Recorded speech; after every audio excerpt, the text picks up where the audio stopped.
નમસ્કાર મિત્રો, સ્વાગત છે તમારું અમારી ચેનલ ગુજરાત ન્યૂઝમાં। આજના તાજા અને સૌથી મોટા સમાચાર જોઈએ તો ગુજરાતમાં આગામી 2 દિવસ વાવાઝોડા સાથે વરસાદની આગાહી। આ જિલ્લાઓમાં ખાબકશે અતિભારે વરસાદ। હવામાન વિભાગ અનુસાર આગામી 7 દિવસ રાજ્યમાં સાર્વત્રિક વરસાદની સંભાવના વ્યક્ત કરવામાં આવી છે। ગુજરાતના મોટાભાગના જિલ્લાઓમાં હળવાથી મધ્યમ વરસાદની આગાહી કરવામાં આવી છે। સમાચારમાં આગળ જોઈએ તો હવામાન વિભાગના જણાવ્યા અનુસાર આગામી 8 અને 9 ઓગસ્ટે કેટલાક જિલ્લામાં અતિભારે વરસાદ ખાબકી શકે છે। 8 ઓગસ્ટના રોજ ડાંગ, વલસાડ, નવસારી, દમણ સહિતના વિસ્તારોમાં ભારે વરસાદની આગાહી કરવામાં આવી છે। રાજ્યભરમાં વાવાઝોડા સાથે વરસાદની આગાહી।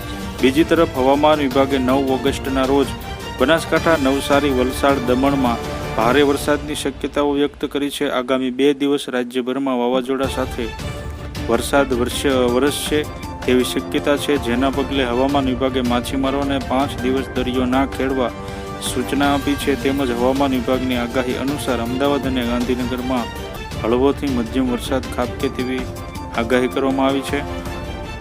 સમાચારમાં આગળ જોઈએ તો ઉત્તર ગુજરાત સહિતના જિલ્લાઓમાં વીજળીના કડાકા ભડાકા સાથે ભારે વરસાદની આગાહી।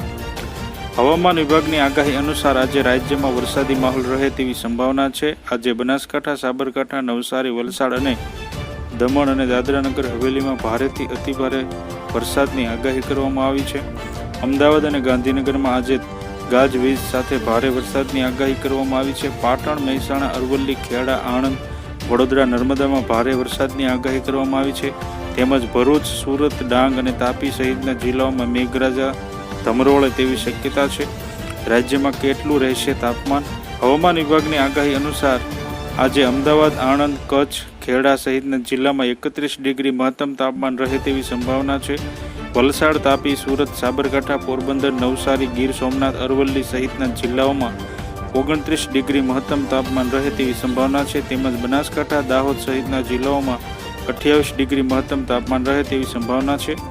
આથી જો તમે અમારી ચેનલમાં નવા છો તો અમારી ચેનલને સબસ્ક્રાઈબ કરી લેજો, જેથી તમને અમારા નવા વિડીયોની માહિતી મળતી રહે।